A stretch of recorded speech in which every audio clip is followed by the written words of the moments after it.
So it has been quite a few days since I've last properly recorded on this account. To be fair, it was probably when I actually got back from Brussels really, but ever since then it has been the absolute grind to get on top of videos, get on top of editing, just so when I do go to Vienna in Austria next week, I don't have to spend all the time in the hotel room editing the videos. Not that I ever would. I always take that as like my time off from editing and making videos, so I wanted to still hit my requirements for you guys. I've committed to doing for the month. Because of that, we've just pretty much been in full AFK mode on the Hogger. Now, that's not been a bad thing really, because we have definitely sort of gained and moved towards a couple of levels on the smithing count, but it has made the episodes a little bit stagnant. So in this episode, we're going to go and delve around and definitely go and play some of the game as well. Now, what I've been doing is kind of sort of theory crafting where we're going to go and move this account and what we're going to do in the future. And one of the things I've identified as a small little bit of a grind in terms of this account, definitely for the early game anyway, is charms. Now, summoning is an incredible skill, and in my opinion, it kind of benefits the mid game more than the end game. The end game is going to give you some DPS increases, it's going to give you familiars which are very useful in terms of the PVM side. However, summoning for the mid game is going to give you such a variety of different things. It's going to give you money makers, it's going to give you beast of burdens to increase your inventory and your survivability. The bunyip is quite a massive one as well. That's going to increase your longevity in terms of PVM trips, Slayer tasks, all these different things. Summoning is more of an important skill to the early and mid game than I think it really is towards the end game. So what I was trying to figure out is, where do you get your charms? Now, before you would simply just go to the Archglacier, camp the Archglacier for maybe a day or two, and you'd probably have enough charms to at least get to like level 70 in some of the higher sort of level of summoning familiars. However, the Archglacier has now been nerfed a couple of months ago, maybe a year ago. And now it doesn't really give you the kind of charms you need. So what my big problem is now is I need to find some charms to go and train my summoning. Now what we're going to go do, I'm going to finish this info of these frames, but there is actually a potion which is going to massively help us out in terms of like chasing down charms. And that's called a charming potion. What a charming potion basically does is give you a +1 on your charms, which for us especially when we're only going to get like one charm at a time, it's going to be a massive benefit and definitely going to be worth a little bit of cash we'll probably have to spend on it. So we're going to go to a Grand Exchange and buy some. So then the next question is, what are we going to kill? Now, through a bit of research in terms of what I've done, I found that some of the best drops of gold charms are going to be the gluttonous Slayer creature, which you can do in the cave north of where you sort of do the Druidic ritual. And there's also the cave bugs as well in the Birthorpe Slayer cave, which is going to drop green charms at a pretty decent rate actually. They're the best rate of green charm droppers I'm going to get for a little while. Now, crimsons and blues are a little bit out of reach of what the creatures are going to be, because we're going to have to kill the creatures to get charms. In a minute, our combat stats aren't great. In fact, they're quite poor. So what I'm going to go and do is go to the Grand Exchange. We're going to go buy some of this charming potion, and we're going to have a delve into summoning. Now, with summoning, you can also do familiarization every week as well, and this is going to give you a token for triple charms. Now, while I'm not really in a position where I can go and kill something worthwhile for using this, I can stack the tickets up. So when we do eventually get to a point, we can do summoning, and it's very beneficial to go and kill something for charms, like something like Water Fiends is very good for crimsons, or something else. Maybe we get to a point where we can kill the KBD quite continuously. That's pretty good for charms as well. We can save it for then. So bit of an update. We've managed to sell some maces from the other day. That's a nice 6 mil. We've also smithed 406 maces while I've been AFK. They're starting to sell. Frames have kind of hit a brick wall, and they really aren't moving in terms of the teak ones. So I did put an offer in because they were very cheap last night for refined teak planks. I'm going to take that back, and I'm just kind of going to move on with the frames now. I've been doing them for long enough now. The content's been revolving around them a bit too much. So I'm just going to move on. Now, something else I wanted to talk about in terms of charms. Something you can get charms from, and while we sort of ramble a little bit, let me just show you while we're doing it. Fire making, the Fiery Spirit can give you a decent amount of charm. Now, this could possibly be a really good way for us to train our fire making level up, be an AFK for us as well, and we can still get some really good charms from it. We can have a Spirit Extraction Potion, which will capture all the Fire Spirits, but this can be a good way, especially for a lower level, or for someone who's more skilling orientated, for that early sort of section of charms, to get a decent amount of charms from them as well. So what I'm probably going to go and do is buy some maple logs to at least get to like 60 or 75 making. And even if we just pick up something like 50 crimson charms or maybe a bit more, that's just going to add to our summoning gains to try and get that first big initial level on summoning. I think it's important to get started with it now, because if you get any daily challenges for it, they can be really beneficial for summoning as well. Now, when you do the Wolf's Whistle quest, you get 275 gold charms. We'll go and use those in a little while, but I just want to go and do a little bit of combat now to go and hunt out some of the charms as well. What I'm probably going to do, actually, I might go and get a little range setup. We'll go to Lowe's store and buy a little bit of a ranging setup as well, because I just think it's a nice way to go and train upwards to level 40.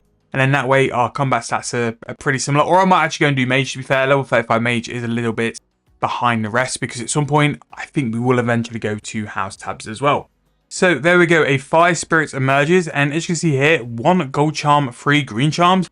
That could just be a nice passive way for us to go and train our fire making level up to like 60 or 70. It's a nice AFK during the evening, but then also start to stack up on those charms. So that might be something I'll be doing in conjunction with it as well. I'll buy a decent amount of the logs to buy over time as well. And maple logs are expensive now. Like, in the golden days, they used to be like 50 GP each, whereas now you're looking at 400, 450 coins. So woodcutting is really starting to pick up in that cash sense as well. So that's really nice. So we'll get that. We'll probably get these back from actually woodcutting as well. So it's not too much of an expense anyway. So the charming potion will be an expense. So we're going to try and buy even like 3 dose. I don't think these are going to buy because they're very niche, but we can only try. So let's see if we'll buy for 20k. No. So I will probably go for a 4 dose and just try and buy the 4 dose for 100k. Now, luckily, if I can't buy these, I do have some on the main account, and the main account can also make me some as well. So if they don't buy for 100k each, I think that's quite a fair price for like being able to do them as well. So they have bought 12k each for a 4 dose. Actually, is not bad. I am not complaining about that. So what these do, charm drops give 1 more charm drop than normal. So I'm going to stack up on a decent amount of those. 6k each really isn't that bad. So we'll invest 100, and at least then we've got them in the bank ready to go as well. So what I'm going to go and do now, let's go and gear up in our mage setup. And again, the mage setup, I will completely admit, is atrocious. Like, it is not good. It is not where it needs to be. But at the minute, we're going to go and kill some cave bugs, which really aren't a high level or a high requirement level. I think I might have to take some anti-poisons as well. But we're going to go and just try out this method and see what we can do in terms of charms, and see just whether they're worthwhile doing and if they're going to be nice as well. I do actually have a dose of aggression potion left as well, which will definitely be taking that. In terms of food, I do have some lobsters somewhere, so we'll take that. And I'm just going to buy an anti-poison just to go and make sure we're sorted. Buy a pretty decent one as well. Because again, it's only 1,000 coins for a plus anti. It really ain't that bad. Right, so where this is, if we go to Tavoli, you'll remember as soon as I go into it, because it's part of the Druidic Ritual quest where you go and get the water. It's the gelatinous things, which is pretty good for the gold charms. Goblins as well are also very good for gold charms. So somewhere I was going to go and try if the gelatinous ones aren't the best, because you do have that really annoying Slayer animation where you basically pull their heart out. Goblins are pretty decent in terms of gold charms, so I was going to try and kill them in the stronghold where the barbarians are. Crimson charms, cockroach soldiers are pretty good as well in the security part near Edgeville. They're just a little bit higher level than what I'd ideally like to do. And in terms of blue charms, there's the Calphite soldiers in the Calphite King task. In the Calphite King area, I do have a little feeling there's safe spots, but I'm not sure. So just north here, we have the cave bugs. So let's see how this goes. It can only go well in my opinion. So let's see how they are. There's a few decent amounts around. Whether an aggression potion will really help, I don't know. But what I'm going to go and do is use a full 4-dose potion, which should give me about 25-ish minutes worth of time to go and kill these. I'm going to use my XP onto mage, so I need to swap that over as well. Again, if you want to change your combat XP, all you need to do is go into settings, combat XP. We're going to go for magic XP over defense because we're pretty ahead on defense as well. And yeah, we're literally going to see how this goes in terms of this. Up here, we have cave bugs and crawling hands as well, which is not too bad. Although so far, we've not had any green charms. So yeah, let's go and try out 25 minutes and see if we can go and get lucky on the old charm front or what we're going to go and get in terms of drops. And then let's report back a little bit later on where we currently are in terms of drops and other things as well. Okay, something really weird's happened and I don't know why. So these cave bugs are in the Burthorpe Slayer dungeon. I've probably killed these now for about 5 minutes. I've actually ran out of my charming potion.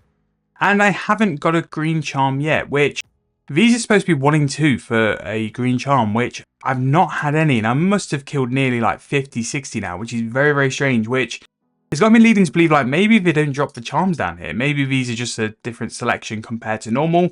They seem to have all the regular drops as well, and we've made like a tiny little bit on a couple of like very niche herbs, but no charms at all. Not even a gold charm or a green charm, which is very, very strange. So what I'm looking at is that these do seem to be, because I've delved in on the wiki a little bit more, a really good solution to getting some green charms. Like, they seem common, they don't seem to be that much of an issue. Now, looking at what my options are, it does seem that the Chaos Tunnels have some really good rooms just full of cave bugs, which has got me thinking maybe we go and have a look at that, because it's just not working here. For whatever reason, it just doesn't seem to be working here. So what I'm going to go and do is go to the Grand Exchange. I'm going to go and buy an Extreme Magic Potion, also an Aggression Potion as well, and take a full inventory of food. Now, I'm going to have a bit of a play because I think it's worth my time to go and see all the different sort of rooms in the Chaos Tunnels we can have access to and see if we can find the one which has all these cave bugs in, because they're going to be by far one of the best charm droppers we can do at my combat level. And I just think like for the amount of green charms and the fact we can use the potions as well, maybe it's really worth like doing this, because this could be a good place for us to go and camp for a little while just to go and get our magic level and defense level and stuff like that up. Maybe because of this we will have to go and make some gear upgrades, but for what this should offer us, I am more than happy to do something like that, because overall this should be a really good spot for us to go and like train as well as get like a considerable amount of charm. So yes, I might need to bank every now and then. I don't mind that if it's going to give us what we want as well. So this is going to be the first trip where we're just going to go and sort of like sound it out, go and find out where it is, and then hopefully we can camp it as well. Because even if I was to go and suddenly get a green charm, I've spent 6 minutes in the Burthorpe Cave and it just wasn't worth it. And from what the wiki says, this is going to be a decent spot for charms as well, because they're a decent rate for gold charms as well.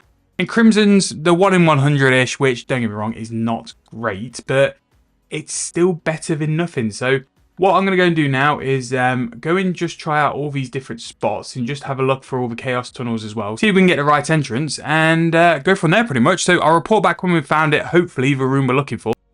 Right, so here we are. These are the cave bugs which we're looking for. Really going to hopefully be decent here because they're all cramped together. An Aggression Potion should do work, which I've actually forgot to buy. But let's just go and have a little bit of a camp out for this first trip. And let's see what we get in terms of the charm drops as well, because really this should be a reason for us to stay here and train. They're very clumped together as well, which is nice, which means we should hopefully go and get some decent kills per hour, as long as they drop the charms. But one thing I've noticed is that the Chaos Tunnels are actually very good. We have jellies here, a very decent spot for some Moss Giants as well. Moss Giants are a nice one for some charms as well.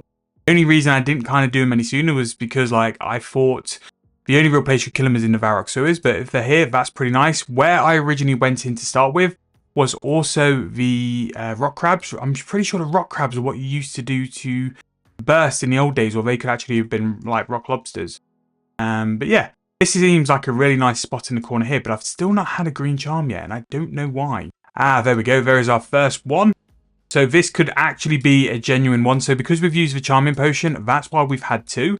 And if you just think about having this little corner to ourselves, oh, we've got some gold charms there as well. We could quite happily AFK here. Now, these are actually weak to crush. Yes, so they're weak to crush. So what we generally could do is train our melee stats here. Because as well, what we can use with melee stats, yes, it's going to cost a little bit, but I kind of guess like for the XP, it will be worth it in the long run. We could use a Scrimshaw of Vampirism. And because of that, we'll be able to actively heal for like some HP from doing melee. Right, I'm a bit happier now. These seem to be more consistent in terms of the drops. The charming potions are definitely working as well. So this is definitely somewhere I would recommend if you're a low level and you're looking to train, but also get some decent charms. Obviously, the higher level we get, we'll sort of outgrow these pretty quickly, to be fair. But if they could give us a couple charms just to get prepared and stuff, that would be really, really nice. But yeah, I'm going to go and sit here for a little bit. I might actually go and rebanking and get an Aggression Potion, because these could actually be AFK. Because especially the smaller ones in this little corner, they're not going to cause me too much damage. And to be fair, the big ones really aren't going to give me too much grief either. So when we come back and when I go and stock back up on Aggression Potion and other stuff, I will show you guys where these are, because they're very close to one of the entrances. And yeah, I'm going to pretty much just sit and crack away, and we'll see what we can get. At least with an Aggression Potion, I'll be able to sort of like time how long we've been down here for. And it'll be a good way to sort of say like this is X amount of charms per hour. But those charming potions are going to come in very, very clutch for a little while. They seem to be pretty decent easy clues as well, which is also nice. especially on easy level, could be something we look into actually, because again, fortunates are a good way to get some cash. And we seem to be doing really alright. So up to 8 of each charm. I'm going to go in AFK for a little bit and I'll report back in a little while on how we are doing. Thank you guys so much for watching the video. We are going to wrap the episode up here. I hope you guys have enjoyed this video and seen the progress we've made to be pretty good going forward. Obviously, we are trying to sort of get and level up before the Haven Hive update, because that's going to be the first major bit of content for this year for this account. But if you've got anything for me to do in the meantime, whether it's guides, money making methods, or stuff in this account and lower level sort of gameplay, please make sure to drop it in the comment section below, and I'll always make sure to jump on it, include in the video, and shout you guys out in the video as well for giving me the idea to do it as well. Thank you guys so much for watching. Really hope you've enjoyed this and are still enjoying the series. Let me know anything I can do to improve it or make it better for your viewing pleasure. Thank you guys so much for watching. I'll see you guys very soon in the next video.